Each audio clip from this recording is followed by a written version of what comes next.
Let me bang, I man. Do let you bang. Hey, let me bang the game, man. I let you bang. I let you bang. Greetings, nerds and virgins. Go for Jesus. No for Jesus, people. Hey, I'm not surprised, motherfuckers. Ladies and gentlemen, it is time once again for your favorite mixed martial arts podcast. Recording out of Los Angeles, California, it's MMA Roasted with Adam Hunter. Who the fuck is that guy? Who the fuck is that? Hey, welcome to a brand new MMA Roasted Podcast. It's me, Adam Hunter. I'm here with the Ween Dog. What's up, dude? What's going on, man? We got a good week of fighting coming up. We have Tyson Nam coming on the podcast. We're waiting for Vinc Pichel to get out of bed. Obviously, he's I don't know what he's doing. We're waiting for Shang. I don't know what I guess he's at like a rally or something. It's going to be a good podcast, though. We got Tyson Nam coming on the show, too. So what can we talk about, man? It's so funny because every time I do this podcast, everybody else is late for every single episode. I'm always here like at 12 or 11:55 every single time. Everybody else is like 10, 15 minutes late. I'm the only professional here, you and me, dude. How are you late for people are late for Zoom calls? I know. And it's not even like you could say, oh, traffic was a bitch. Like, it's Zoom. It's your phone or your computer. Yeah. You can do it in bed. We don't care. This is MMA Roasted. Do it in bed. Do it on the toilet. Who cares, dude? So much of life, people, if you're listening, is just showing up and being reliable. There are a lot of people that I want to book for things, like not for the podcast, but like comedy shows that I know they're going to be a pain in the ass. They're going to be like, oh, when am I up? They're going to ask me 7,000 times, all this other stuff, and which I'm going to tell them when they're up. But they're just going to annoy me, and they're going to come late. I want to leave early, and I'm just like, you know what? I don't have the time. I don't have the time. Although having a kid, though, does help me get out of things that I want to do. I got to say. Like, really? Like what? Like, first of all, people ask me to do stuff with that, and it's just hard because I'm like, I have to watch my kid.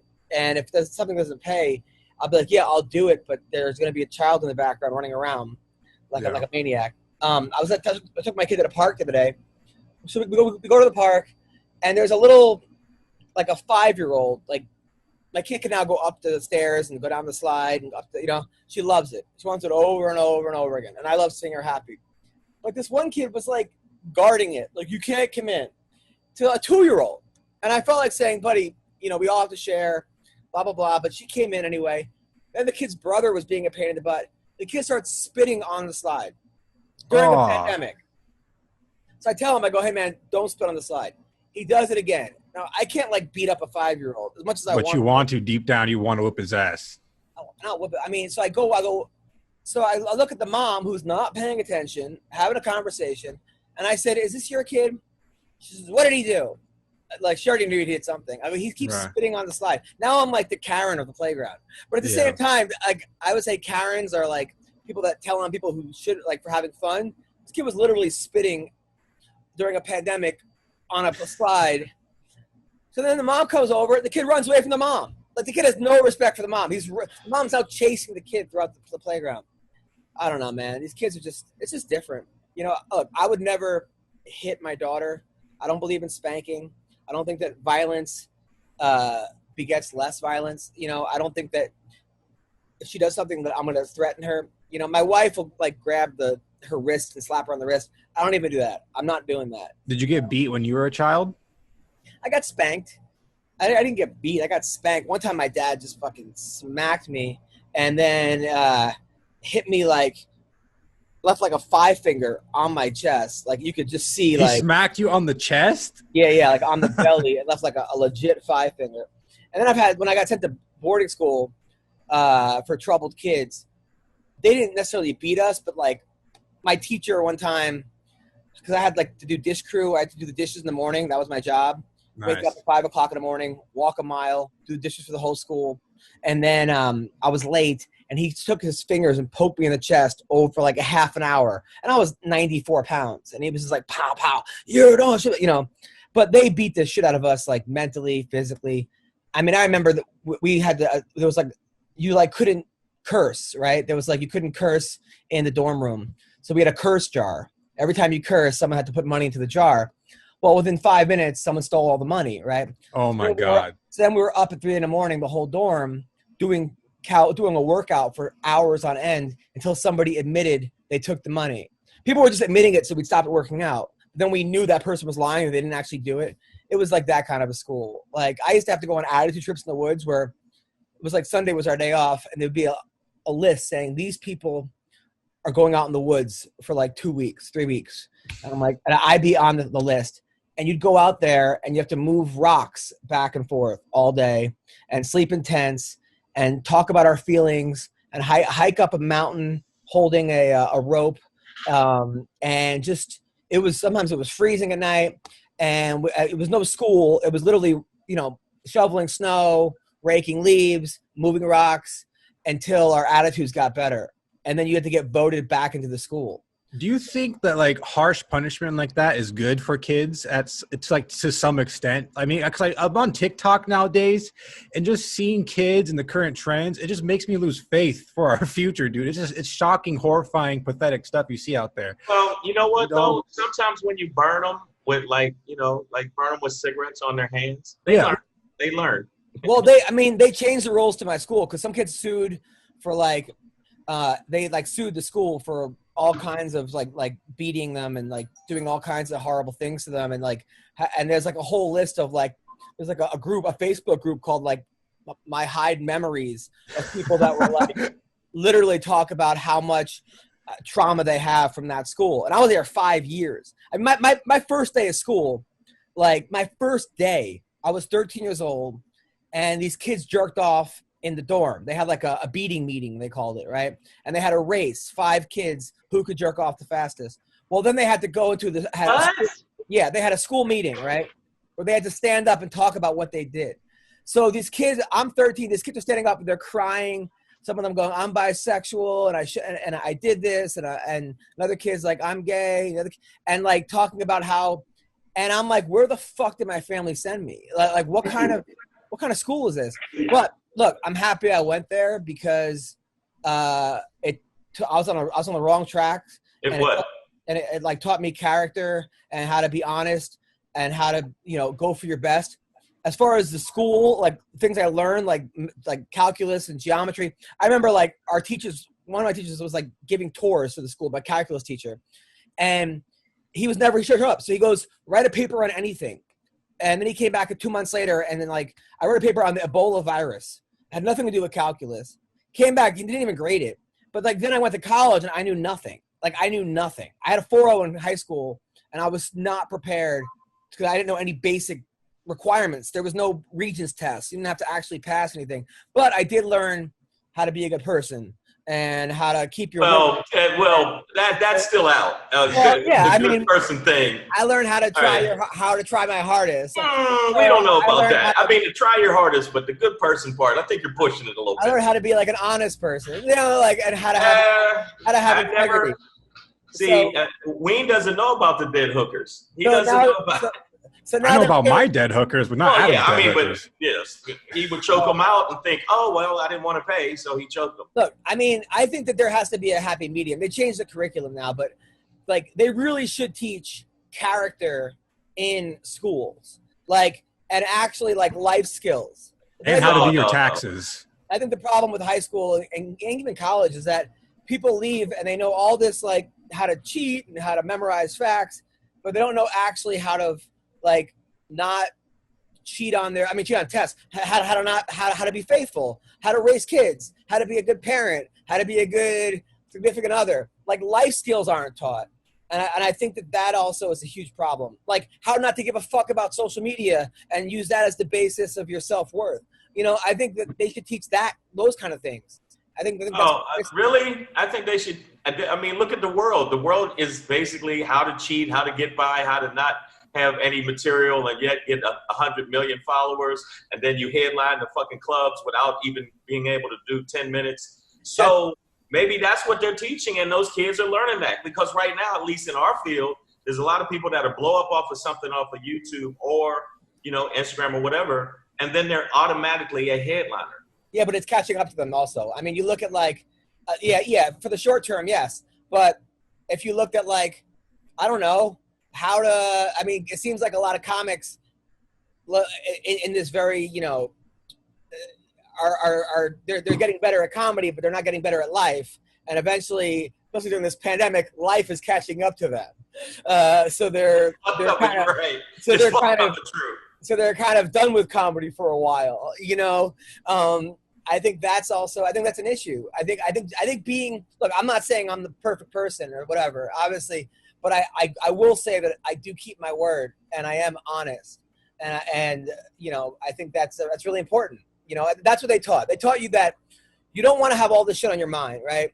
Because you don't want to be on the foul line and the game's tied and there's no time left, or you're down by 1 and you're going to make 2 fucking free throws to win the game. In the back of your head, you're going, do I really deserve this? Am I really a good person? Am I an asshole? Did I really work hard enough? Did it blah, blah, blah, blah, blah. And then all of a sudden you miss both of them. And I think that that's what the sort of in a small. Well, I mean, obviously Trump didn't go to your school. No. I had to throw the jab in there. Sorry, Wing. It's just, come on, man. Yeah, I mean, but imagine hey, I'm COVID free, and the other people are like, I'm on the fucking ventilator, and you're up there dancing around. Yeah, but imagine how much better Trump would do if he actually did the things he did that people are happy about him, but didn't have all that other bullshit. Exactly. I mean, I would like people just to admit the other bullshit. I'm not saying, hey, big him up when he does great, but admit it. Just say, yeah, that was kind of fucked up. If you can't even do that, then I go, ugh. I'm saying, like, okay, he took out the number 2 guy in Al-Qaeda or in, like, ISIS, right? That's awesome, right? So imagine he had that, but didn't have the, you know, I paid off $125,000 in hush money to a hooker 3 days after. There you go. 3 days after my wife. You just said it.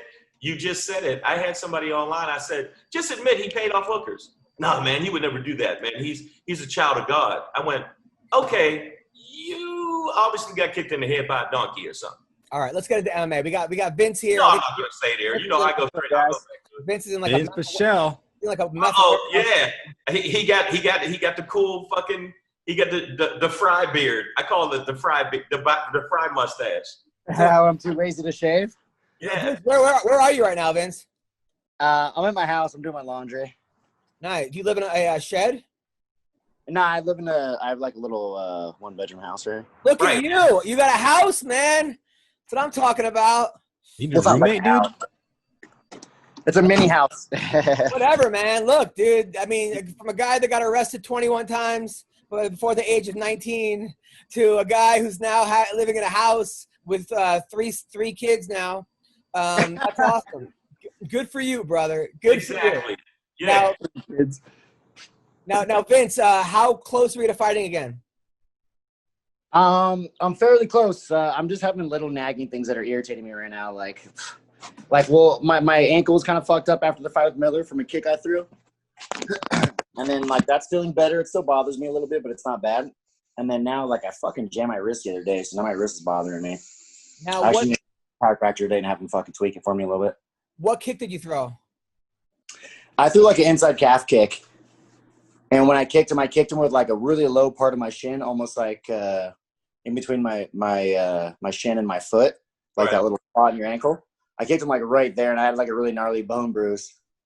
Did you notice it during the fight or no? Yeah, actually, when I kicked him, and I felt it, like, kind of, like, almost, like, instantly swell up when I kicked him. And I was like, oh, shit, that might hurt. And then I started stepping on it, and I was like, okay, it's fine. But then afterwards, it hurt like a bitch. Like, I was limping for a couple days. Like, it hurt. But you can still stand on it. I throw sand on it. Actually, you know what, too? I got one of these really dope ice machines that I've been using from Game Ready. I don't know if you guys have seen these things. Wait, you got an ice machine from a video game? No. It's I got an ice machine from the doctor. Like, I went to the doctor and then talked to someone, ended up getting me one of these Game Ready ice machines. It's have you seen these? One of these things? No. That looks pretty dope though. I had another ice machine before, but this one's like a little more portable, but it's one of the you haven't seen these GR Pros, these Game Ready Pros? Well, since none of us actually fight except for you. I figured you would have seen them. I figured you would have at least like seen it or something. Like a lot of fighters using them. So, but we're here with Late on the bandwagons. we got Vince Pichel, we got Tyson Nam as well. Oh, nice. Vince, have you met Tyson Nam before? What's up, guys? I think I've ran into him, but I haven't personally met him. We haven't hung out or nothing. Tyson Yeah, Nam, not personally. he's on a 2-fight winning streak. He knocked out 2 guys in 30 seconds. Yeah, it was a good fucking fight. Was he in here already? I can't see him. Yeah, just blasting people, man. Now, does power come at 43? Can you guys see me now? Yeah, I can see you. Yeah. Now, how do you get power at 43 years old? Like, how does that happen? You gotta eat lots of McDonald's. Fuck yeah. That's the secret sauce. I didn't know that. Now that I know that, I must hit like a horse then. Dude, Roy Nelson spilled that out years ago. Now, I mean, do you think, Tyson, you think guys are underrating your power? They're not taking you because it's like first punch in, you're knocking them down. They're probably just not expecting. I'm thinking more so. I mean, who at flyweight is putting guys to sleep on a back-to-back basis? Not really. People are fast or real technical, but I mean, they're not bringing a whole lot of one punch or one strike knockout power. Dude, it's been awesome. And listen, I've been a fan of yours for a while. You were in King of the Cage, Elite XC, Bellator, World Series of Fighting. You were on the undercard of Mayhem versus Trig. I mean, that's how fucking far you go back. Been fighting for a while. What was that like? Man, back in those days, it wasn't even cool to fight. It was kind of like something you just did on the weekend out here in Hawaii at the Blaisdell Arena up over here. So yeah, I think actually when someone asked me to fight, I was like, yeah, I guess so. I'm not doing anything that weekend, so I might as well. That's pretty badass. Well, but you also said the reason that you've been knocking everyone out is that you actually stopped working your other job. What's your other job?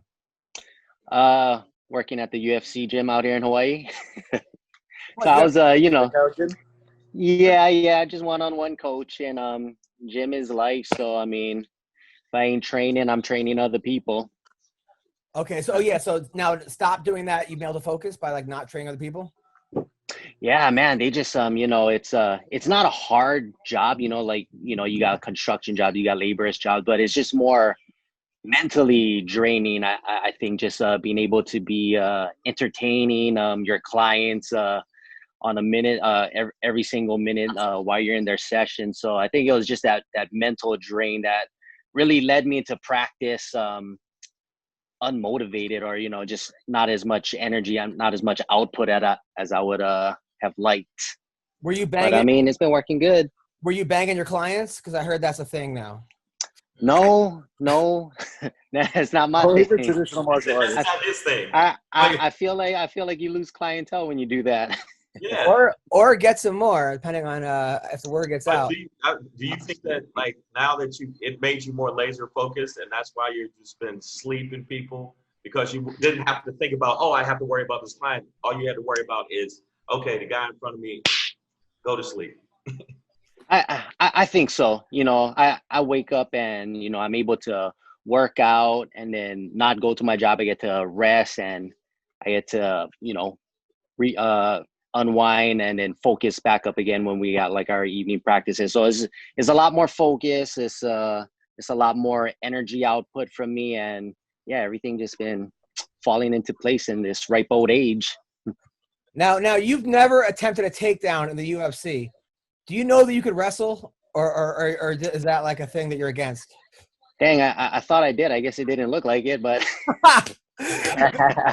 according to you, yeah, shoot, I didn't grow up wrestling. That was during basketball season, and that was always the first love of my life was basketball. So, it was more like me learning on the job how to defend takedowns more than anything, just because I started off in the striking arts of boxing and kickboxing. So, don't think that you'll see it anytime soon, even though, Ricky Simone is one of my main training partners. But, I think the fans want to see me just knock people out. No, you're a funny guy because you keep saying, when are you going to roast me? When are you gonna roast me? And you're a hard guy to roast because like you're a nice guy, a good-looking guy. You seem very well adjusted. I'm trying to find something. I think he's trying to roast you right now, bro. It's hard. It's hard to roast this guy. And Now, but your career's been crazy because you went to Brazil and you knocked out Eduardo Dantas in Brazil. Afterwards, did they like you, the Brazilians, or do they all want to kill you? no, they hate me everywhere that I go to. Like a different country, and I knock out their hometown hero. I mean, I'm just a wanted man, so we're always we got eyes on our backs. We stay in the hotel. We order room service. We ain't gonna go out there to no local restaurant to where they're probably gonna spit in my food or call somebody to come in and rough me up. Yeah, Brazil's notorious for that. Brazil is like, if you win, they go, okay, wait till you come outside. He knocked out Ali Bagatinov in Russia. Oh. I mean, how were you worried about getting home after that? At that point, at that point in my career, I felt just so upset that I wasn't in the UFC. I haven't had a fight in the UFC, even with all these big knockouts, that I really did not care. Like it was hilarious. So I knock out Ali Bagatinov. And everybody's just going crazy. Everybody's screaming in Russian, and I mean, everybody's screaming in Russian. We don't understand, but I'm pretty sure it's kind of like, fuck you, I'll kill you, or something like that. And like my corner guys, they're like, holy shit, what's about to happen? And they turn around and they look at me. I'm standing in the middle of the cage, just flicking everybody off. Oh my god. Oh, that didn't help. Yeah. No. But then my corners, they're like, Tyson, what the hell are you doing? He's like, guys, if I would run out over there right now, they think I'm crazy. I bet you that it would just scatter. But I think it was just all that pent up, just me not being where I wanted to be at that point, even with these big wins, that I just didn't even care anymore. Well, you finally, now you went 0-2 in the UFC in the beginning. Were you worried about getting cut? Oh yeah. I mean, two losses right off of the bat does not look good. So when I got the call for a third fight, I was kind of like, wow, that's a blessing in disguise. I think I should do something awesome right now. Well, you did. I mean, you're 2-0. You got 2 first-round knockouts. I mean, 31 seconds and 32 seconds. Yeah. 32 seconds of the second round of the second round. Whatever. Fight. Now, who do you want to fight next? I would like to fight Joe B, but I don't think they'll probably give me that fight. Him coming off of 2 KO losses. I'm number 15. I think he must be like either number 1, 2, or 3. I don't know if that's too big of a jump, but that's who I wanted to fight. But whoever they give me, I hope it's just a ranked opponent now, just because I have been the welcoming committee, and I proved myself that I'm a little bit better than just fighting the debuters. So, well, what if you say like, okay, why don't you fight me? Winner gets your woman or something. Like why don't you you gotta up the stakes? I think so. I think we're gonna have to do that real soon. I ain't getting any younger. Hold on. The winner gets your woman? What is this, Conan? Conan. I shall have your woman. You don't think that would be like, he'd have to fight you then, right? I mean, he has to defend his woman's honor. No? Well, yeah, but you don't get the woman like she's in servitude now. What if you say like, I'll treat her nicer than you will or something? Or like, I bet I could compliment her more. Or something where like, I'm a real feminist. Like you just kind of confuse them. Like, Joe B's a nice guy. I couldn't do anything that I would only attack him personally. All right, Vince, what should he do to get a higher ranked opponent next? I don't know, honestly, because it seems like all the higher ranked guys are like afraid to fight people because they like aren't really confident in their skills. So who knows, honestly. I've been trying to fight some higher ranked guys too, and I haven't really got anyone to bite. I was kind of lucky I got that Jim Miller fight. I was trying to get that for a while. But shit, who knows, man? Like, a lot of those top guys don't want to fight anyone. Shang, you're a creative guy. He's a Hawaiian guy. He's 37. He's on a 2-fight winning streak, knocking everybody out. What should he do to get a higher ranked guy? Oh, damn, we're the same age, damn. When you turn 38. Man, I literally just turned 37, so you're still older. I'm older. Fuck! What if you say, like, I have the biggest dick in the flyweight division or something? Like, something that, like I you got to have a gimmick. I feel like you're too nice. Oh, see, no, you don't. No, you don't. You don't have to. I'm gonna have to get up on the top of Twitter and think of something, You're special for these Hawaiian, guys. right? The punch. What if you're the Hawaiian punch? Like you have a brick wall and you just come out as the Kool-Aid guy. The Hawaiian punch. That's just genius. So bad. No, you don't think that's a good idea? We'll see. I'm gonna have to talk to my manager on top of that one. Who's your Ain't manager? a good idea unless it doesn't work. We try it. Oh, Jason House, that guy. Oh, you have him too, right? Yeah, we have the same manager. Oh, Same nice. guy. That's awesome. Well, I mean, if you get the fight that you want and you continue on this path, they're gonna have to. You don't need to be the Hawaiian punch when you're when you could just go out and knock people unconscious. I think that a lot of the fans will be like, hey, I'll gravitate to him because of that. And also, you have been in the game for a long time, and so they know that you have what it takes. So I think that that's which way you All do right, it. fine. Ween Dog, what would you do if you were Tyson Nam? You're just gonna talk shit, dude. I mean, I know it's gotta be awkward to be told to talk so much shit when you're not a shit talker. I understand, but damn, it seems to really work if you're a UFC fighter, dude. It doesn't matter how bad you are at talking shit. If you talk the slightest amount of shit, you will have many, many eyes on you. All right, I'll write some stuff. First of all, you gotta say I love Trump. Okay, he's the best president of all time, right? Well, my showed that. That'll piss everyone off. Then you say all you woke motherfuckers, and then go the other way too. Then all of a sudden be like the big liberal guy and be like, all you MAGA fucking tards, So this just piss off everybody, and like that's everybody's gonna be confused at that point. Yeah, right. No, but if you look at what Masvidal just did, which I was like, really, motherfucker.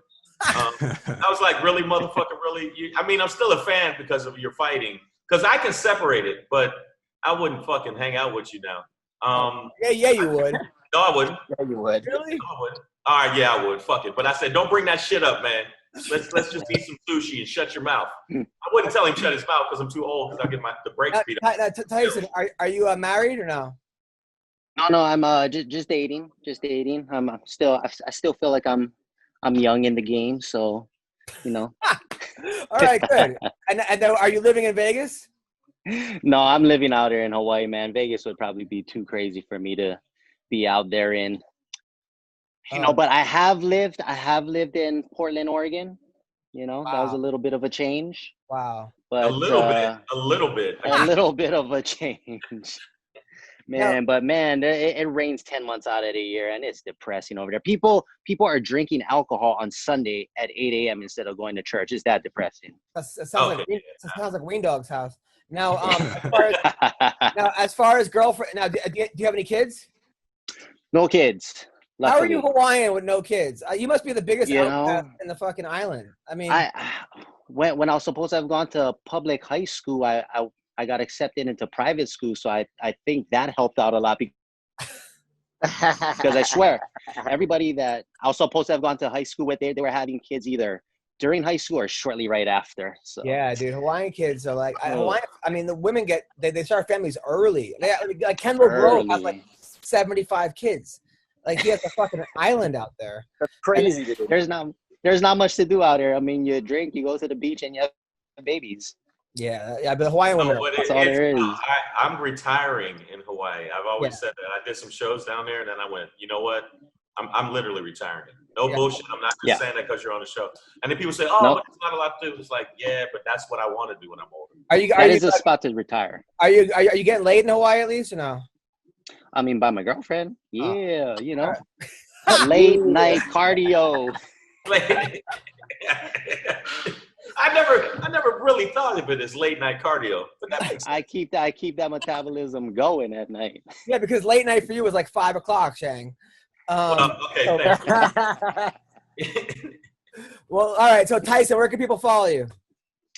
Follow me up on Instagram. I think it's Namono11, and Twitter. I think it's plain old simple Tyson Nam. Easy. You gotta ask this question though, because I just got in 4 Twitter fights. I'm gonna ask both you guys. I said Justin Gaethje. Who do you say between Gaethje and Khabib? Oh man, I would have to lean with Gaethje for some odd reason. some reason. He's a WSOF guy. I was a WSOF guy. I'm leaning with Gaethje. I feel like he's got all the tools to make something happen.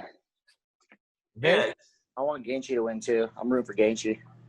Yeah. So that's 3 people.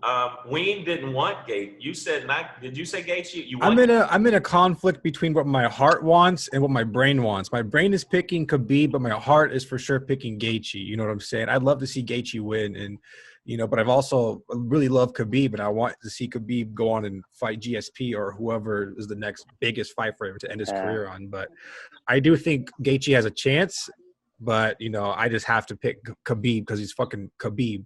Motherfucking the Eagle. You pick him because he's Khabib, but I mean, again, has he fought somebody that? I mean, well, his stand-up. I mean, he pretty much mauled Conor. I think he mauled Conor. Somebody said he didn't. I think he mauled Conor. I just think that stand-up wise, Gaethje got him. I think Gaethje's stand-up is better than Khabib's. Yeah, it's hard to stand up when you're on your back. I hear you, but that's true. But I don't think Khabib's going to take him down like and maul him like he does everyone else. Honestly, I don't know. I think also the pandemic is a big. Where's Khabib training? Is he at AKA? I've heard nothing about his training. Is he still in Russia? I mean, that's a huge factor. Whether or not like I heard the Korean Zombie. They threw out Bobby Moffett and Johnny Case came out to train with him out in Korea, which is nice. But he's doing his wrestling via Zoom. What? Yeah, like he's getting instructions on Zoom. No, he's not. I don't know how much about that one is true. I think that's bullshit. I call bullshit. Even Max said he was practicing over Zoom. He wasn't training over Zoom. I mean, come on. I mean, what if you have bad service? Are you just keep doing the same shot over and over again? Do you freeze? Like, technique turned to shit. Like, what if you get Zoom bombed and a guy's cock just fucking flies out? I mean, there's all kinds of problems. But double leg, cock. What the fuck? I honestly think that I know. Me and Adam said it before too, and Wayne is right. Part of your mind says, well, Khabib is such a fucking monster, and he wrestles bears. I mean, right there you go. This motherfucker's a bear wrestler. So, but I just think Gaethje's, at least the last performance from Gaethje showed me that he can take his time, pick his shots instead of just putting his face forward. I never win when I go my heart, though. I never win. I'm like 0 for 100 when I think who I want to win versus who I think's going to win. Are you serious? I almost never win. I'm always like, and then I tell people. Good. I other than Cormier, because I thought Cormier was going to be able to mix up the wrestling, and the first time he did put it on Stipe. The only time I ever won was Tyson's last 2 fights because I'm like, I can't believe I actually won those. I'm fucking with you. You're a badass. Listen, Tyson, you're the best. I want to get you back on the podcast, and I'm going to have roast jokes for you, I promise. Perfect. Please roast me. I love it. I love a good joke. Take care, brother. All right. Thanks, guys. Peace, dude. Brother. Tyson Nam is fucking badass. Yeah, man. But you know what? You know what's cool that he I think going through all the other different organizations kind of made him more diamond hard. Does that make sense what I'm saying? Dude, it's like fucking us with comedy, man. Like, stand-up comedy is like basically my career is like a guy keeps punching me in the face, and eventually he breaks his hand, and I win the fight because I'm still there. So, like that's. But we've been lucky because we've gotten TV exposure that other people haven't gotten. Of course, but we also, how many times have we've been promised this and promised that or this or that? Yeah. I mean, but I do have a special November 4th coming out in Las Vegas. I'm shooting it. I can't wait for you guys to see it, and everyone will see it. Now, Vince, can't fucking wait for that. Vince, by the way, so Conor McGregor agreed to fight Poirier, but he said January 23rd in Cowboy Stadium. Does he know there's a pandemic? Is he trying to kill off the fucking base? Like, how is the UFC going to agree to this? To have a fucking fight in the stadium? That's just stupid. I don't know, honestly, but I don't. You can ask me that because I don't feel like we're in a pandemic. I feel like we're in an overreaction. Yeah, I know. I get that. I don't see a problem. I don't see a problem with their events and everything opening up right now. Like, I don't see a problem with it. I would open it. I would have never closed anything. But they're not, of course, but that's not the issue. The issue is like, how is the UFC going to reserve Cowboy Stadium right now for a pandemic based on Conor McGregor's wish when they don't know? There's no way that that's going to happen. They can't agree to that. But we don't really know the future either. No, we don't. But right now they're going to be like, okay, you can have the fight either in Fight Island or in the Vegas. You know, they're not going to be like, okay, you're right, we're going to have it. I mean, they're not going to be able to do that. There's no way. No. You know how much money they would lose reserving the stadium right now? Honestly, I don't feel like they're really losing a lot of money. They're just gaining money because they're the only sport, and they've been saving a lot of money having fights at the Apex. Yeah, but they can't sell tickets to that. What are they going to do? Sell 10% of the tickets? I mean, no, the pay-per-view and ratings and whatnot. You know what I mean? It's not going to be a pay-per-view thing, is it? Of course, it'll be a pay-per-view thing. But I'm saying if the pay-per-view thing, then why would they have to get to the stadium for it? They could just have the pay-per-view thing at the UFC PI or whatever. You know, that's true, but maybe they are going to actually invite people and do some sort of spacing or distancing thing. You know? Yeah, maybe. It just seems like crazy that McGregor would have to put that as a stipulation. Either just agree to the fight or don't. But right, McGregor he said he wanted to fight him this year. I thought he did. He did. Yeah, they're trying to fight November, December or something, weren't they? Yeah. So my attitude is exactly as Adam's. It's like fucking take the fight. Poirier. I think that this time I changed my mind. I watched both fights. I watched the fights. I watch his fights now. I think that McGregor is going to have a problem this time. Oh yeah, I think Poirier wins. Vince? Yeah. I was actually really surprised. I was really surprised that McGregor took Poirier out the first time, honestly. Now he says that Poirier thinks he wants to fight Pacquiao next, so he wants to train for a southpaw. So he's using Poirier for that. Is there any truth? Maybe because there has been some talk about it, and who knows how true that talk is. But I don't know. I don't honestly believe shit that comes out about McGregor because I feel like that he's just a fucking publicity stunt now. That's all he's fucking doing. He's trying to keep his fame by publicity stunt and shit. Yesterday I talked to Logan Paul's people. Right, I'm a friend with a guy who works with Logan Paul directly. He said, "Who is that?" Logan Paul, the guy from YouTube. The Logan Paul, the guy has millions of hits on YouTube. The guy that went to the forest and took the pictures. Everyone hates him. He's a big YouTube star. And Jake Paul. He's a boxer. He's a boxer. He fought this guy KSI. It was he got millions of hits. So you know who he's this guy. How do I explain him, Joe? He's like a TikTok celebrity, YouTube celebrity. Yeah, him and his brother are huge. Oh, is this an idiot? Didn't he get busted for looting or something? His brother did. Wait a minute. But the point is that his people are telling me that he's fighting Mayweather. I know. He's gonna box Mayweather. It's gonna happen. He's gonna get smoked. This guy's an idiot. Is he? I mean, why would Mayweather do that? He's bigger though, isn't he? There's about a 200-pound weight discrepancy between them. No, he's about 200. Mayweather's what, 150? It says he's 6'2".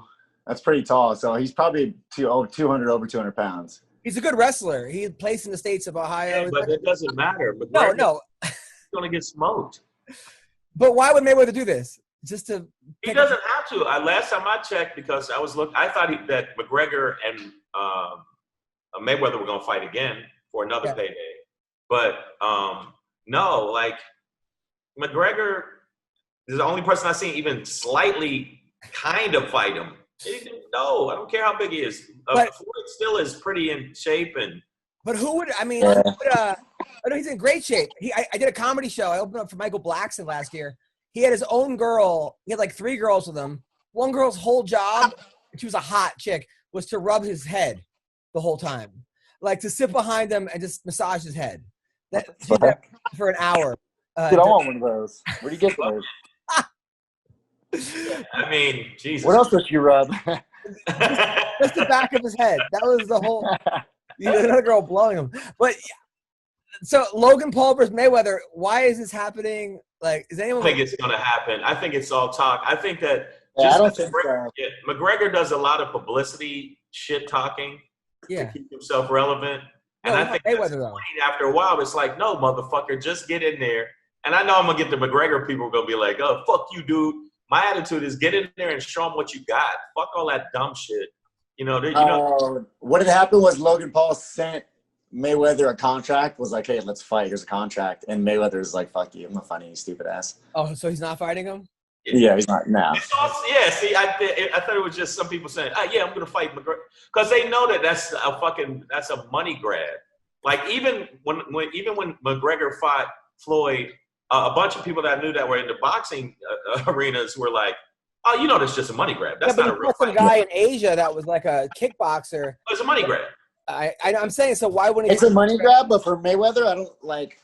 I mean, I think Mayweather would fuck him up still, but there's a high risk for Mayweather because he's so much bigger. He could fuck Mayweather up, right? Logan Paul could fuck in boxing, dude, because he's a lot bigger dude. If he hits Mayweather, he could rock him and put him down. Like, come on, any idiot could throw a fucking punch. Hodor from fucking Game of Thrones could throw a punch and knock someone out if he hits someone. Yeah, but you don't think that like there's no way he's gonna land the punch? If I don't think so. No, I don't think so. If but 47, if 49 of the best boxers in the world couldn't land a punch on Mayweather that hurt him, how is Logan Paul gonna do it? That's true. And McGregor looked better against most boxers I fought Mayweather. What does that say, dude? Like, yeah, but McGregor looked good the first 3 rounds. After that, he started getting pieced up. But he did look better. He looked better than Diego Corrales. I mean, he looks a lot better than most boxers that fought Mayweather. Yeah, because Floyd kind of made other people look silly. I mean, he looked better than Angel Man Freddy, who was like a fucking amazing. He looked better than Arturo Gotti did. I don't know. And like, I think Mayweather would totally just fuck Logan Paul up, right? He would just embarrass him if it was like an actual fight. But there is that chance that Logan Paul hits him and does put him down, right? And Mayweather knows that. I don't think he would take that fight if he has that much of a weight advantage over him. I mean, what's the chances that's going to happen, though? Like, is there a 1% chance of that happening? No. Probably less, honestly. No. Right, I think Mayweather wouldn't get into any boxing fight with anyone and giving them more than 50 pounds. There's no fucking way. Like, that's a lot of weight to give up in a fight. Remember when Shaq fought De La Hoya and like pretty much beat him? What? That was crazy. Well, I think De La Hoya like poked out. Just random people like, yeah, you remember when fucking Kanye West boxed? Like, you just He did. He fought De La Hoya. Shaq. It was like a show called Shaq Versus, and he like played every other sport. And he fought he De La did. Hoya. They were boxing. I remember that. And he actually I don't remember exactly, but I remember. He actually won, kind of. I'm watching it now. Are you serious? Oh, I gotta watch that. I gotta definitely watch that. Hold on, Joe. You want to put it up? 4 2-minute rounds. A lot of people want to like a Floyd Mayweather. Every time I hear somebody that's in MMA want to fight Floyd Mayweather, they know at minimum they're a multimillionaire after the fight. Oh yeah. Yeah, so that's why a lot of people call him out because Masvidal was like, yeah, I want to fight. He wanted. I forget what boxer he wanted to fight, and I'm like going. That's just a paycheck. Fight the other people in your division. It was Canelo, right? Didn't you want to fight Canelo? Was it a Canelo he wanted to fight? Yes, it was Canelo. Yeah, look, this Shaq versus De La Hoya. Dude, look how much bigger he is. Yeah, this is what Logan Paul versus He was like holding his own, though. I mean, not really. But Shaq knows nothing about boxing. He got fucking lit up, right? Like, really? You don't think he's holding his own? I mean, it looks like he's kind of winning here, no? He's zombie walking, getting lit up the whole time. But yeah, Adam? He's getting tagged. Look, he's getting tagged. He's getting tagged. No, he's just using his size to push him, but that's it. And the rounds, there's 5 rounds. The first 4 of them are 2-minute rounds, and the last one's a 1 minute. He did the Ali shuffle. Dude, Shaq's a black belt though, also in jiu-jitsu. Shaq can fuck. Yeah, Shaq. But first of all, who's gonna tap him though? You always got a motherfucker, dude. Like all he's gonna know is he looks like Groot. He's fucking huge. He called out Hung Mon Choi one time. He wanted to fight the guy that knocked out Canseco or beat Canseco. But you see what you see De La Hoya is going to the body. After a while, it's gonna be a wrap. And look at that uppercut. That was so. Come on. Dude, I think Shaq's kind of, I don't know, man. It's pretty close. It's no. Even De La Hoya. Dude, look at this. Shaq's fucking him up here. He's landing on the body. He's not. Adam, shut the fuck up, dude. He is not fucking him up. Adam's like, he's fucking him up. No, he's not. He's using his weight. He's zombie walking him down. That is perfect what you said, zombie walk. But other than that, he's getting lit up. And then Shaq's like, hit me more, hit me more. So who? I mean, you think this is how Logan Paul versus Mayweather is gonna be? No, because look, in this instance, Shaq is not a boxer. He's very minimally trained in fighting with his hands. You can tell that here. Logan Paul is a little more trained than that, so it's a little higher risk for Mayweather. Also, I think, is De La Hoya the same weight as Mayweather? Or is he bigger? As Mayweather? They fought each other. Yeah, they're the same weight, but doesn't De La Hoya like a bigger? Wasn't he a bigger? Yeah, he's bigger. He's bigger. That was also coked out De La Hoya. That was coked out, like, past his prime, retired De La Hoya. That wasn't and if he was in his prime, even though it's Shaq, I just think that it would have been more of it would have pieced him up. Like no headgear, he'd have pieced him up. I want to know why he's wearing headgear. Why is he wearing headgear? Hey, Joe, if you could bring in Jose Canseco when he fought Hung Man Choi, and he came in with his girlfriend. He walked in the ring with his girlfriend, and he wore like spandex. I think he had a baseball bat with him too. I'm not really sure. And then his like foot broke like after his first kick, and then that was it. He didn't have the heart that Vince had to keep going. In real MMA, but did they have the actual walkout though? No, it's just this part right here. Yeah. I want to see Shaq fight that guy too, because that dude's just a gangly motherfucker. Yeah, Shaq called him out. Fucking look at the Canseco. I guess he like did karate or something, but he knocked out Canseco? No, I think Canseco like broke his leg or something, and then kind of sort of like gave up. Hold on. I didn't know Canseco was fought at all. Well, he really didn't. I mean, but only in Japan though, where they let you fucking juice to the gills. I mean, he's got balls though, right? I mean, he's in there with Hung Man Choi. Yeah, he you can see he hurt his leg. Yeah. Oh yeah, he just hurt his leg. Jesus Christ. Yeah, no, that was not. Okay, no! No! Dude, I was at Mel's Diner one time, and he was there, and I wanted to order him a juice as a joke, but I didn't think he'd find it funny at all. Yeah, I think, Adam, you might have gotten into a little bit of scuffle. You know, his forearms. I've met Jose Canseco. His forearms are so fucking big, bro. His forearms are literally the width of my fucking head. Like they're jacked. His daughter. You see his daughter? Nah, I didn't remember his daughter. Dude, look up Josie Canseco. I used to work for Lenny Dykstra out here at his car wash, and all his buddies used to always come in and shit. What was that like? That was actually really cool. Lenny's he was actually a really dope dude. Like a super I don't know, he's kind of a fucking shithead, right? Like an asshole. He could be an asshole, but he's actually a really like cool dude. Dude, he lost all his teeth. His teeth are gone, and I think he's like a gigolo now. But he's sober, thank God. But he talks about going down on girls and having no teeth. Anyway, so all right, Anthony Smith. Damn, she is good looking. Can you bring it up, Joe? Josie Canseco. I hope this is the girl you're talking about. I think she's dating Logan Paul. Yeah, they're right there. Her and him together. Yeah. That's her? Yeah. That's Logan Paul, and this is her right here, obviously. Jesus Christ. Yeah, she's pretty hot, dude. I think, yeah, she's super hot. Well, I think she's younger there, so let's not. Okay. Yeah, let's not go there, Kelly. But yeah, she's a very pretty girl. She's hot. Yeah, very pretty girl. Yeah, Wayne, you'd pee on her. Yeah, you would. I do a lot more than that. I think the mom was a model, and Jose Canseco back in the day was the man. She's got good genes. Yeah, Jose was the fucking man back in the day. Yeah. He didn't have to do all those roids. He was doing fine without steroids. Remember, like the Bash brothers, him and McGuire?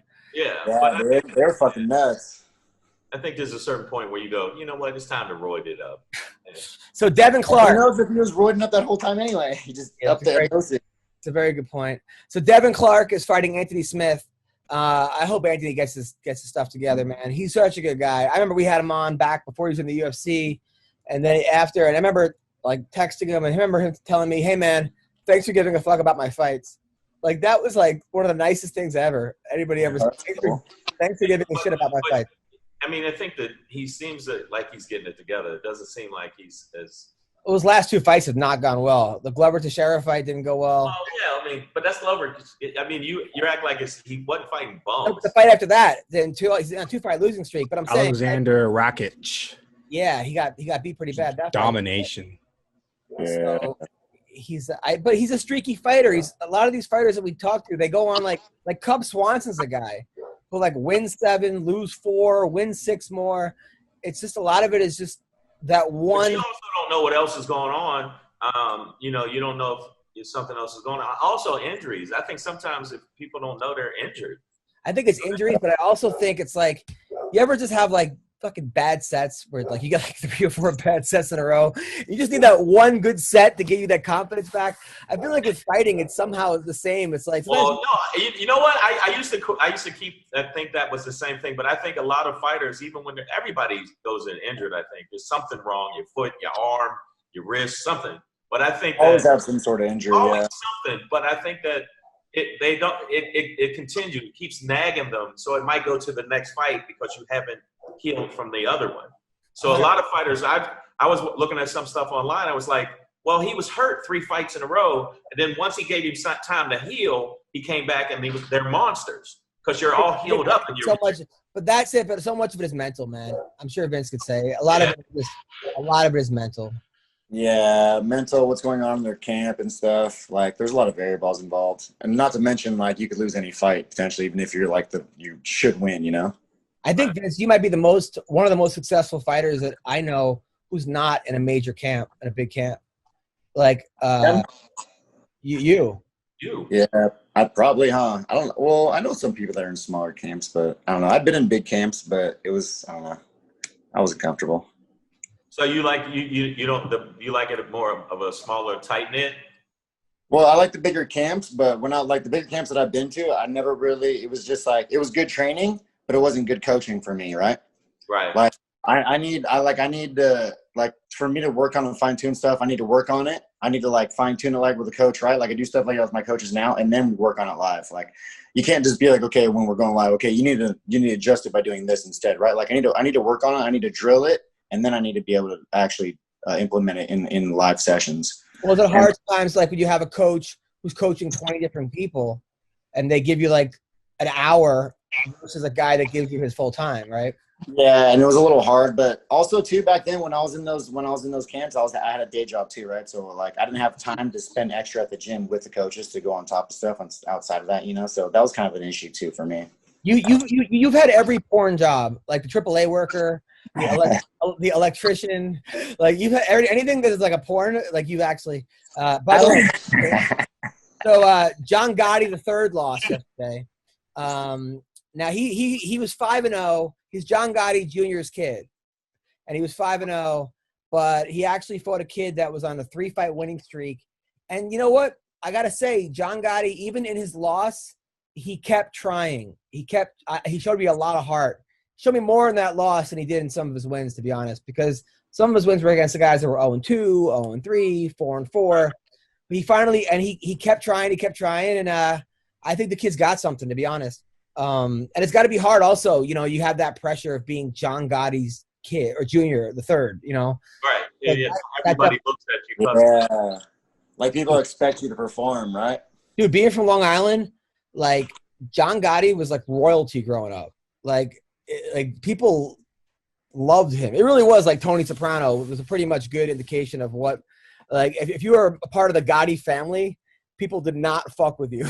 Right. So now he has all of that fucking baggage, and now that all is on his, like, hey, well, how the fuck did you lose, you son of a cocksucker? What did you, you fucking, God forbid you lose again, I swear to God. You lose again, you know what happened. His like, I was saying that like the refs filled in the judges' scorecard like last week, you know, like you're gonna lose this one, kid.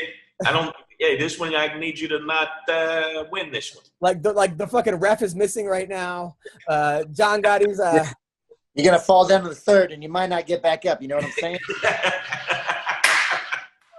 John Gotti lost, but no one saw nothing.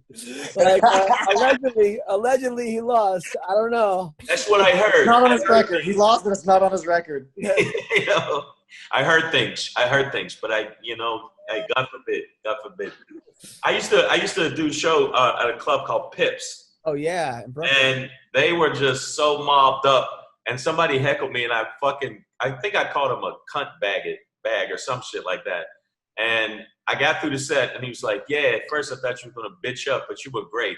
And like they liked the fact that I was like, "Yeah, call that guy. He deserved it, fucking cunt bag." Dude, I remember hearing a story about Dice back when Dice was like blew up.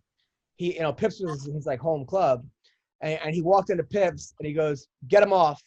Didn't even know who was on stage. He goes, "Get him off," just so he can go fucking on. Like that was like the kind of. I think that's pretty badass. That is kind of badass. I think that being his, just the word, you got the name Gotti in alone, he's going to have to really put all that shit to the side. Well, the kid's good. I mean, the kid's good, and he's fighting, and CES MMA is a pretty legit organization.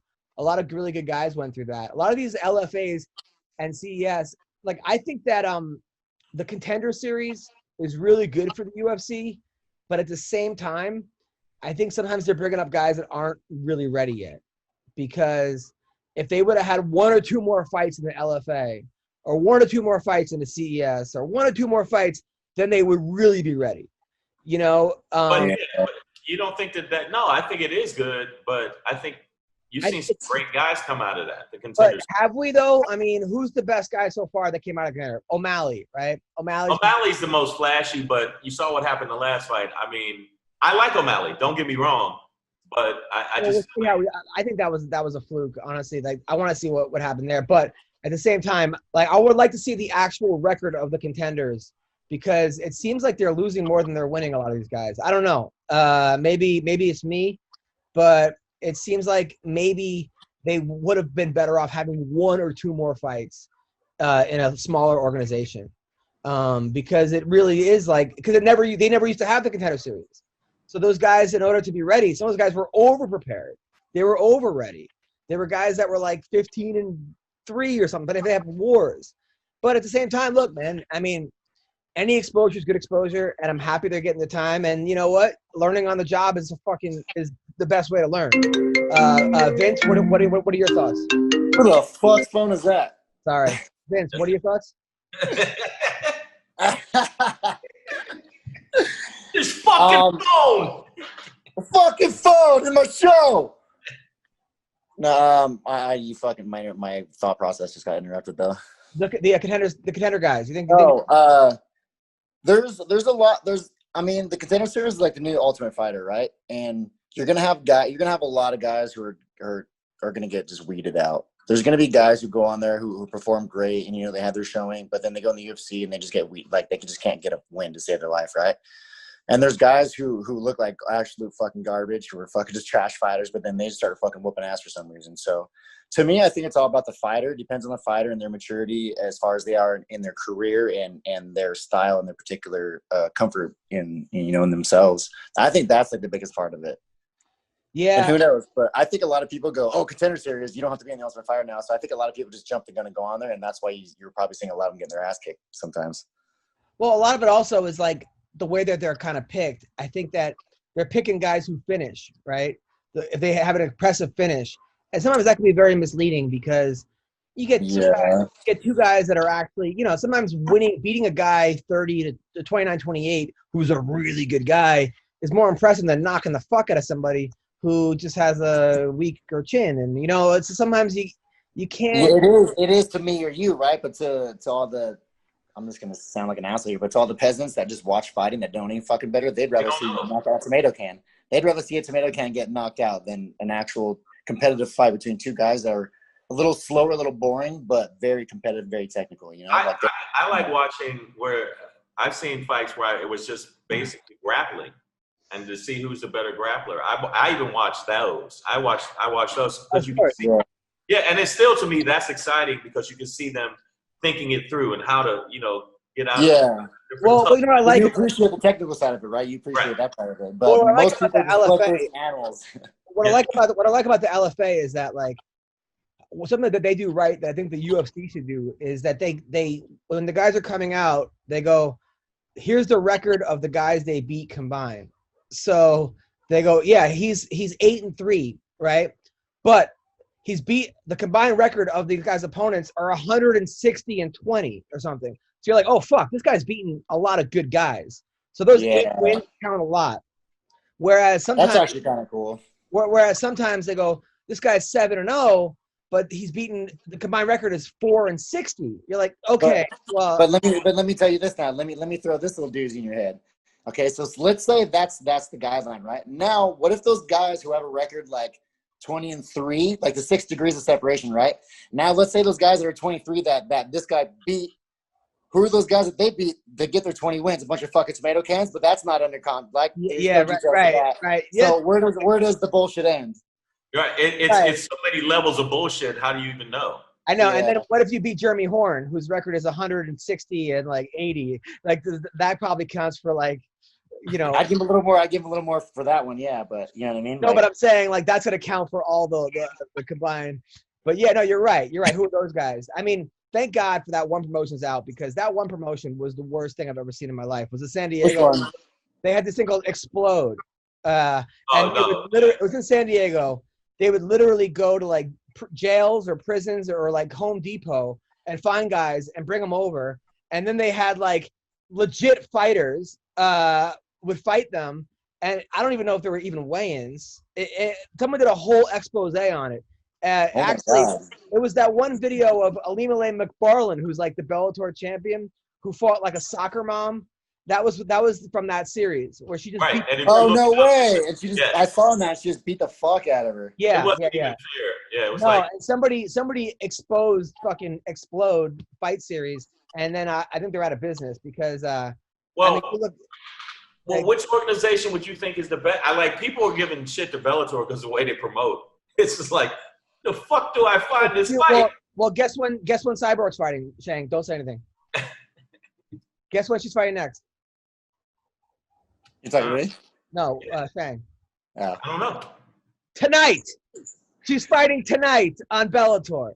That's the fucking point. They do no promotion. We have an MMA podcast. You're a fucking MMA, you're a guy who knows a lot about MMA. You're an expert. I'll put you in the expert category. And she's fighting tonight, the second best woman in the world, and you don't know about it. I just think that they don't get it together, because I had to search for shit to fight. And what network is Bellator on now? Vince. I don't know. Vince is a UFC fighter, and he doesn't know the network. They're on CBS Sports. They're on CBS? Yeah, CBS Sports. Yeah, CBS Sports. But they have great fighters. Don't get me wrong, and I think that tonight's lineup is sick. They got Kyle Crutchmer's fighting. There was supposed to be Joe Schilling was supposed to fight what's the name on the card? The guy Curtis Millender. Oh yeah, Joe. That had to get pulled because this guy came up positive. Oh, is that what happened? Yeah, one of Joe's corners came up positive. My fights were getting canceled because of that. My buddy's Tall Steve's on the card. It's a pretty stacked card tonight. And nobody. You know what sucks though too is like the Joe Schilling fight got scrapped because one of his guys got tested positive, but then he tested again and he was negative. He got a false positive, so they scrapped the fight. Now it's too late to keep the fight on. They should just let the positive people fight each other. They should be like COVID combat. The COVID championship. You should on it like there should be a separate fucking belt. Those are the real fighters fighting with COVID, bro. And you can't fucking breathe. And you're about to die because you got crystals in your lungs. It would be like the MIMF belt, the most infected motherfucker belt of the fucking. They already got the bad motherfucker, and that other belt would be weird with two guys coughing on it. It would just be that little fucking germ. Just two faces with tongues out. Yeah, facing each other. Right now, I was going to ask you guys, because I knew today I was going to ask you guys. Do you think that they should have people transfer the belt over like the baddest motherfucker belt? No, I think it's stupid. I think I think it was funny. But no, it was huge though. People liked it. Yeah, but I don't think anyone really cares about getting that belt. Like I don't know about that. Is that belt tied to a weight class? Because I mean. So it's only a welterweight belt. You can only be a badass motherfucker if you're a welterweight. Yeah, but when do we have like the saddest motherfucker? Like Musasi could fight somebody, or like the guy the jiu-jitsu guy, Ryan Hall would be the saddest. And then like you could have like the happiest, Sam Alvey could be the happiest motherfucker. I mean, what are we doing here? Like let's I think that's the saddest to me. I think is like what's his name? Ben. No, Ben. He just looks like he's just like always like he smelled someone's shit or something. Who? Wait, Ben who?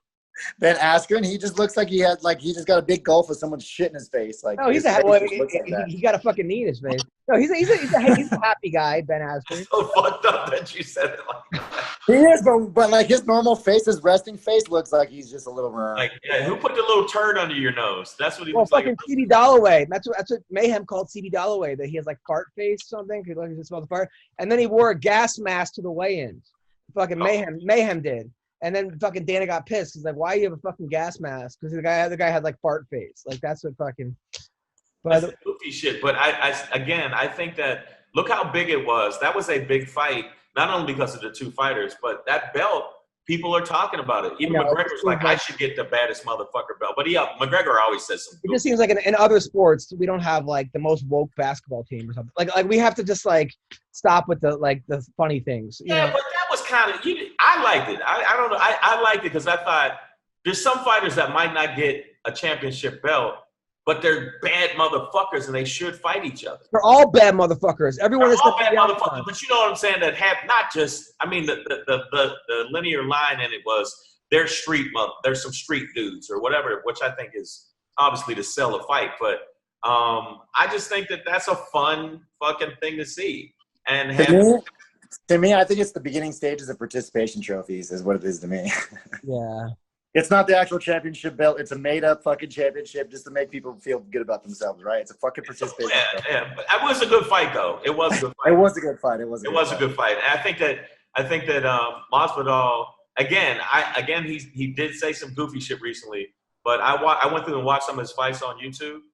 Masvidal, I don't know what the fuck happened. He went away and came back.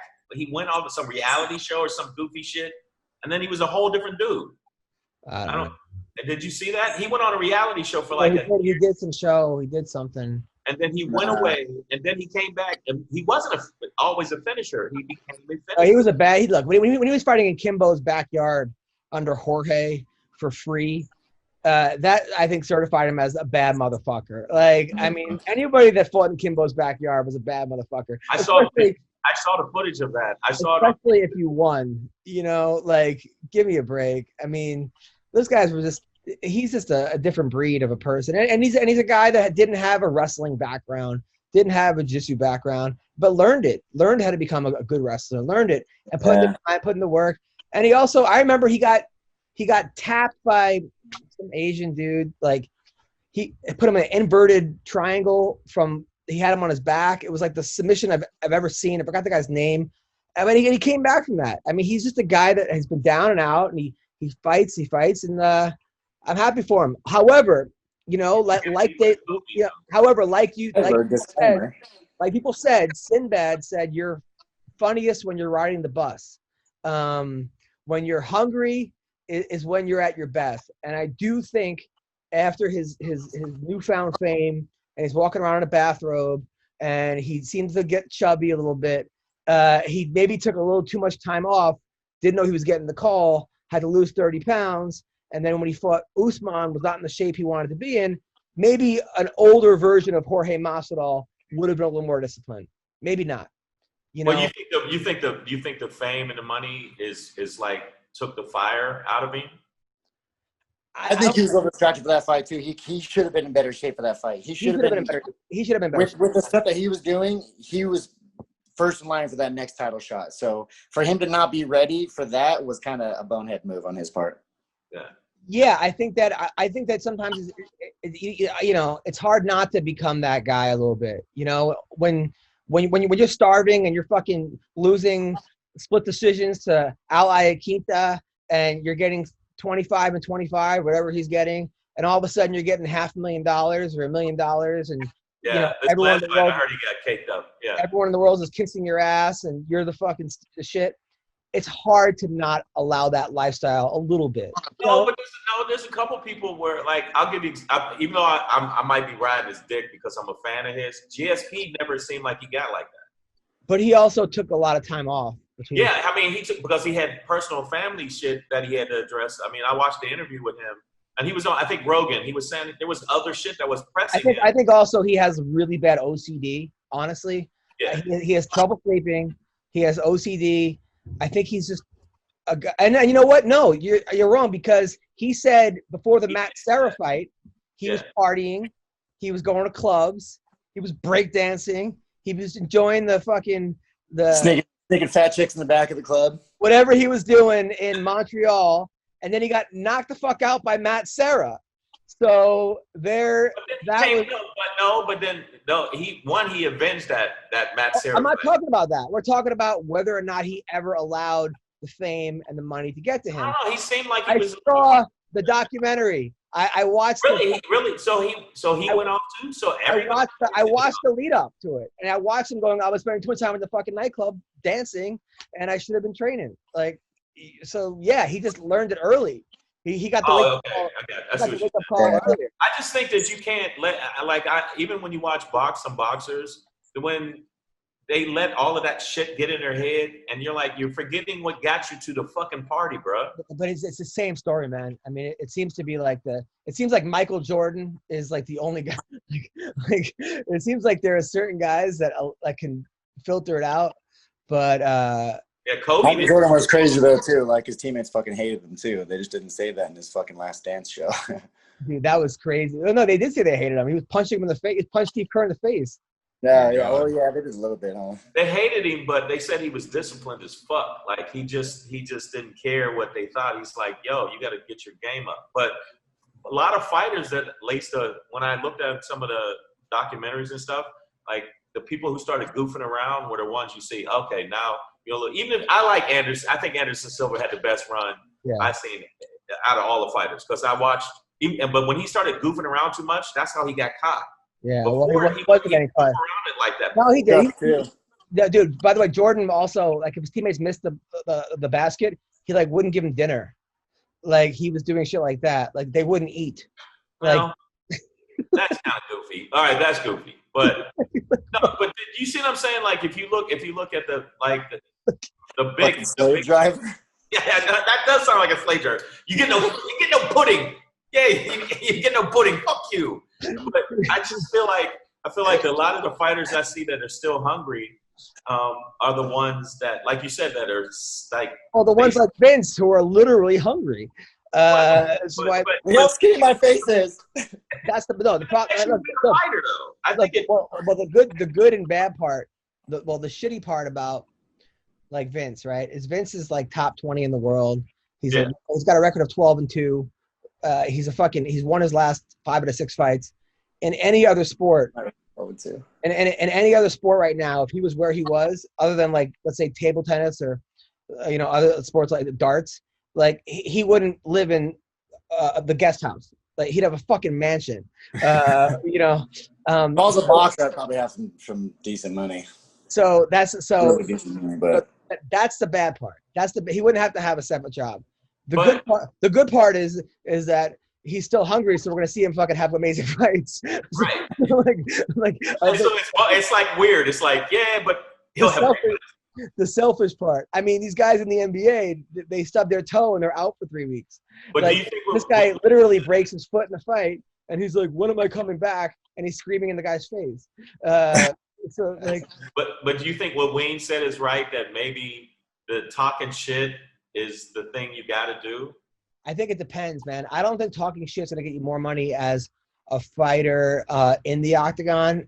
Maybe they'll give you a little more money if you draw a little driver. But talking shit like Colby Covington, sponsored by Bang Energy, or he's sponsored by some of these rifle companies, or he's sponsored by the Bet Online or whatever he does. So I think the fact that he's talking shit and those people probably agree with his political beliefs. They probably like him, and he's making money on the outside. It's like some of these girls. Situation. I'm talking about. Do you think that? I don't know. I've always been against that. I actually like the fact. Of course. Look, I'm not against it, but the fact that some of these girls are having OnlyFans accounts, I'm just like there's like 10 female fighters right now.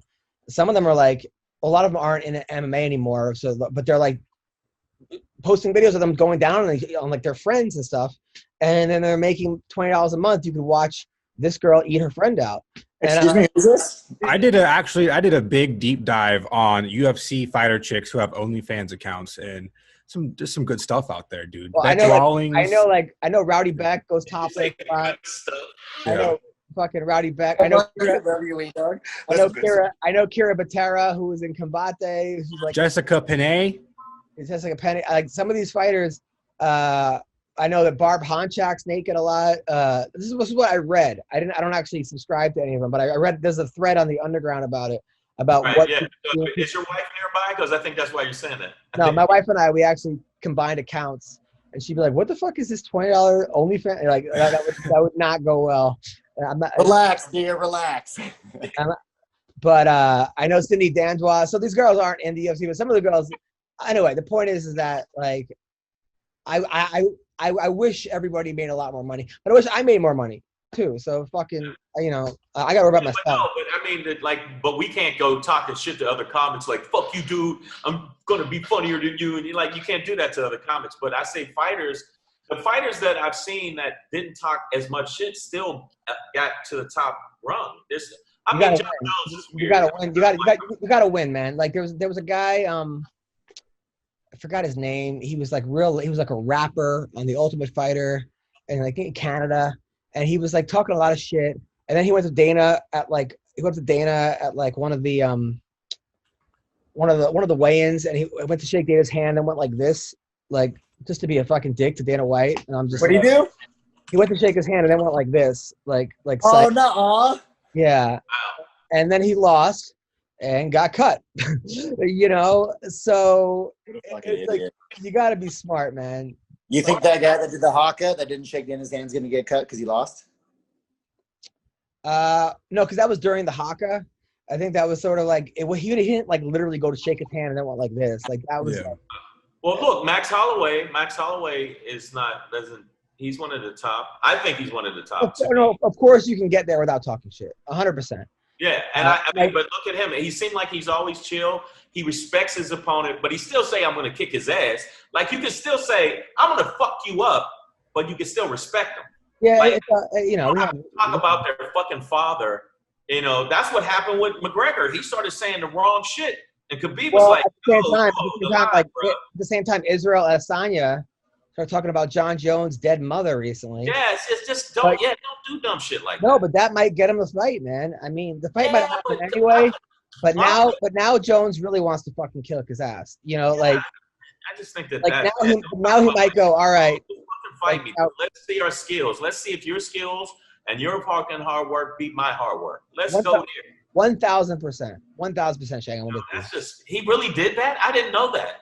Yeah. Oh, that's fucked up, bro. Well, he said something like, "Your mother would be proud. You're a fucking cheater." Yeah, he said something about your mother would be ashamed. And then Jon Jones goes, "Way to bring up my dead mother," or something. And then then he said, "I'm from Nigeria. We don't give a fuck about dead mothers." So it's something like about making fun of people's mothers. Okay, they need to fight then. All right. The best thing to come. Sorry. There's a line. I don't give a fuck, man. There's a line. And yeah, I think there's a line, and then John snorted it. But the best thing to come out of the trash talk between Jon Jones and Adesanya is somehow Adesanya got Jon Jones to confess the 10-year-old legend that the Nevada State Athletic Commission went to Jon Jones's gym like 10 years ago to do a drug test. And apparently, this rumor started by Chael Sonnen, by the way, like 8 years ago. Apparently, Jon Jones hid under the octagon for like 10 hours to avoid being drug tested. And somehow between the Twitter beef between Adesanya and Jones, Adesanya got Jones to admit that story is actually true, dude. But he said that he was hiding because he just smoked a blunt. Do you guys believe? Yeah. There's more to that story. John Dodson was living underneath there. So it was like the Smurf village. Plenty of headroom. Yeah. So that's insane, dude. How do you just admit that that's true? Like, but still, man. Okay, people are saying I'm not a Jones fan. I never liked him. I know he scares me personally. Even fight wise, I think he got taken to the edge with a couple of fighters, and now he doesn't look as sharp to me. He doesn't seem like he's that sharp to me now. Yeah, it's crazy what USADA testing will do. Yeah. I like Jon Jones as a fighter, but personally in his outside life, I think he just made some real shit decisions, and it's kind of I don't know. I think he's kind of a shithead playing a part. Yeah. He's been fucking up since he's been around, so that's not really anything new to me, honestly. I think as a fighter, yeah, you could separate it. Like as a fighter, yeah, but I just he's been fucking up. He's been fucking up since like 2010 when he wrapped that fucking car around the pole with the hookers and the blow and shit. Yeah, it's like just bonehead shit. He's been fucking up before that. So it's he's like an amazing it's nothing fighter, new. but I think he might be a sociopath also. Yeah, that's why it scares me, dude. He looks like he wouldn't care about killing like 20 people or something like that. He just looks insane. Yeah, that helter-skelter eye, I call it. Yeah. He looks like, I'll bite a baby on the forehead. I don't give a fuck. Reminds me of like Joe Pesci in Goodfellas when like, you didn't know when he was joking or not when he. When I clown, when he a spider. Yeah, I could see Jon Jones shooting Spider in the foot. Like you can't see that happening. Like you're gonna let this guy fucking make fun of you, and then all of a sudden, that movie I just watched. That's crazy. You said that. I just watched that and Casino.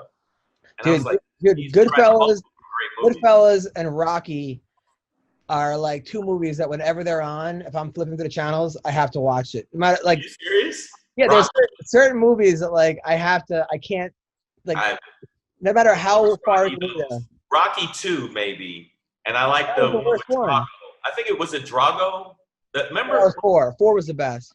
That was 4, I think 3 or 4. I think 3 was the first one he lost, right? Then 4 is when we beat him. Dude, the funny part, so Drago hosted the MMA Awards last year, right? Dolph Lundgren. We became friends. He's the nicest guy ever. And I was trying to teach him jokes. He was doing all the jokes, but first wanted to bring in his own jokes, which had nothing to do with MMA. And it was like, he was like a legit kickboxer though. He fought Oleg Taktarov in kickboxing. Yeah. And he's the nicest guy ever. But like he was nervous. I had to go pick up my wife from the airport before the show started. I started getting texts going, Dolph Lundgren needs you right now. Like I never thought I'd have that like text fucking in my head. You never even think that sentence comes out. Yeah. So just like if he dies, he dies. So I gave him a joke, right? And he didn't really know who the guys were. Oh, hey, Tony Fogers is here. Nice to see that you're here with all 7 of your personalities, or something like that, right? So, or like 7 of the voices in your head. I gave him some joke, and then everyone got mad at him. They were like, "Fuck you, Dolph Lundgren!" But Ferguson was like, "He's like, I'm gonna ankle pick you." He was kidding her. He thought it was just funny, but like everyone was like, "How dare Dolph Lundgren?" The guys got mad. Meanwhile, he didn't know who Tony Ferguson was. It was like it was like Anchorman when he's reading the things. He didn't know what the fuck. He's like, "What the fuck?" Just start reading what's on the prompter. Like he had no idea. He's gonna read everything you put on there. Yeah, no. That's basically what happened. No, but like if you look at it this way, a lot of times like. I was so happy for you to even get that. That was like, yo, that's fucking dope. I thought you were gonna get the one with the sex one. That's the one I. Oh, the AVNs. The AVN. I thought you were gonna host That's that. a hard thing to post, man. Like they went with all girls now hosting it because I remember when like Dave Attell, who people don't realize how good Dave Attell was as a comic. Like Dave Attell at one point was. Like how people think Bill Burr is now, that was what Dave Attell was to the comic. Yeah, we know that. We know that. But even bigger. I remember Dave Attell. I used to love his show, his Insomnia show. Yes. And that wasn't even like the funniest. Like there was a point where every comic in New York was doing Dave Attell. Like he was that good of a comic. I toured with him in London, but me, him, and Louis C.K. And I had to protect him. I'm not bullshitting you each time because he was talking shit about people in London. Oh, yeah, your women are ugly and your teeth suck. And I'm like, after that, people in pubs don't know the difference. They're like, we're going to beat him up. And I was like, I need him for the rest of the tour. I literally was getting in scuffles with people to prevent them from beating up. Dave Attell was like, I used to walk into like, I lived in New York. I go to the bathroom of a bar just to use the bathroom at like 2 in the afternoon. Dave Attell would be drinking by himself. Like he was like that, like any fucking random pub would be Dave Attell. But Dave Attell one time was hosting the AVNs and nobody was paying attention. Like nobody, it was all porn stars coked out of their mind. And I just saw him look out in the crowd and go, "Dreams." And I just thought that was the funniest thing. The other thing I was gonna ask you guys, because I personally, again, the fights that are coming up. The reason I asked you about Gaethje, I got in a Twitter, like when you get to go back and forth. I was like, oh, it'll be 2 or 3 times. people were like, fuck you, Gaethje's gonna lose and this. I said, I'm allowed my own opinion on the fucking fight. I think I shouldn't have called the guy a bitch. Shut up, bitch. And then it just escalated. And to the point where I was like, I might have to block this guy. Like, he's that much of a compete. What's the point of arguing until the fight happens, you know? I know, but all I said was who I was rooting for, that who I wanted to fucking win. Yeah, I mean, and then he said that, yeah, get in line with the other bitches. And like right then I was like, what? And I said, yeah, he's going to fucking lose. He's going to get mauled. I said, you don't know that. And then it literally back and forth. Oh, well, when Vinc fought a Dagestani guy, your whole feed was like Russian people insulting you, right? People insult me. Yeah, they get like mad personal, like take it personal. You don't understand, no, man. Dagestani's like, that's like their LeBron James, dude. Like, oh, I see. Okay. If he loses, like they're probably gonna be riots. Like the whole country's probably gonna burn. Like, there's no other sports there. I mean, that's their only sport. They revere him like that. Bigger than LeBron James, like bigger than LeBron. Because like, so maybe that's why that guy was so mad at me. I thought, I hope I don't run into this motherfucker. It's going down. Like, it literally got to that point. Different level. Yeah, I'm just going to fucking make sure that I get some low kicks in before he takes me to the ground. I'm serious, man. I did not know he was like, it's really like that. Get the fuck out of here. It's bigger, dude. It's bigger. It's yeah, he's a rock star out there. It's their only sport, I think. And he's the champ. I don't think they have a Dagestani basketball team or Dagestani football team or soccer team. They probably have a soccer team, but they have wrestling. They have wrestling and sambo. It's like it's MMA, man. It's like that's it. And then he represents all of Russia, and he's Muslim. So that's like the Muslim's the biggest religion in the world. So it's a combination of all those things you think that make. Oh wow. Yeah. So I was wrong. Was I? I don't think I would. No, you're not wrong. I mean, obviously, you're not wrong. You're not wrong at all. He probably came on your feed to tell you what he thinks, so you're not wrong at all. But it's just, and also Khabib, look, man, like I know that one time he made fun of a homeless guy or something, or gave him money, but for the most part, other than jumping out of the cage and attacking Dylan Dennis, I thought it was kind of funny. Yeah, that was fucking crazy. He's a role model. I mean, he's a nice guy. They even asked him about Muhammad Ali. How do you compare yourself to him? And he's like, Muhammad Ali fought for like social justice. He's like, I'm not doing that. He's like, you can't compare me to him. He's way above. Like, he's a very smart, very humble, really nice guy. And he's a really good. You're not gonna see him get into, with hookers and fucking coke and blow and hit and run. Bar fights and shit. You're not gonna do that. He's a married guy. He's a faithful guy. Like he's legit, man. He's somebody that people really. So it's a combination of all those things, but he's a very morally driven person. Yeah. Oh, okay. So in fact, when he jumped out of the cage, after that, he was more scared of his dad than anything else. Like that was so telling. I remember at the press conference, he was like, "What are you upset about?" He's like, "That my dad's gonna be upset with me that I let him down." Like this dude just beat Conor McGregor in front of millions and millions of people. Like the whole fucking world's watching him, and he's worried that his dad's mad at him. Like think about like that. Okay. Think about the culture that and how respectful that is. At the same time, like none of this means anything. The money doesn't care. Like the fame, the fortune, the cars. It's that his dad's pissed at him. Yeah, I know. I see what you're saying now, and Vince, you said that he's morally driven. I didn't say anything. Like I didn't understand the venom from these people because I didn't say anything bad about him. I just said I think Gaethje's. I was more pro Gaethje. That's all right. Well, you just have to understand, like in other countries, like if you say something that goes against, like especially in like the Middle East, anywhere, if you say something that goes against people and their beliefs, that's like trying to murder them. Like that's like you trying to murder them, bro. Like they're wow. Fuck me, man. It was just weird. And I was showing my son. I was like, look at this shit. He said, "Are they serious?" I said, "I think they are. I think they're serious." Well, Shang, what do you got coming up?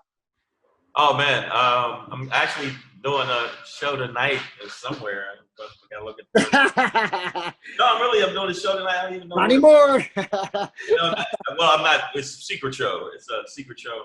I'm doing a show tonight, and then I'm doing the Vegas again.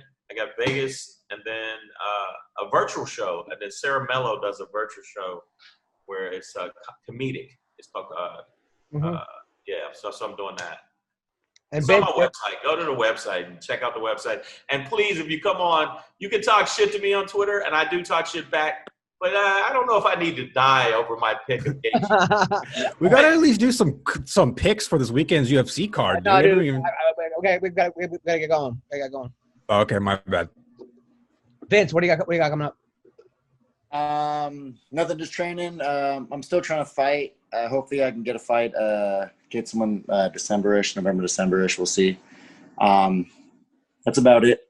Just looking for a fight right now. Just kind of healing myself, letting my shit heal, and then looking for another fight. Getting well, but being ready.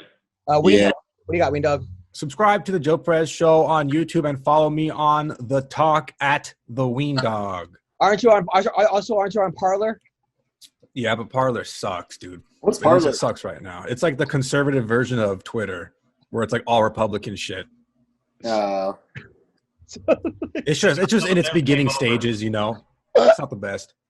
Oh, by the way, I blamed you when I told the guy it's Adam Hunter's fault that I picked Gaethje. So. Oh, nice. Okay, there you go. I'm doing a live show virtually from Flappers next Friday. I'll be at Flappers doing an hour, and you could buy tickets for $10 to watch the set in front of a crowd. And then I'm filming my special in Vegas, November 4th. And then I'm going to be at the LA Comedy Club New Year's Eve that whole week. And then I'm at the I think it's Alameda Comedy Club in December. There's a new comedy club in Alameda, California. So yeah, you should definitely check out the one in Oceanside. There's one in Oceanside too. Adam Wasserman does. Oh, nice. Well, thank you guys so much. You guys rule, and thank you guys, and take care. All right, peace.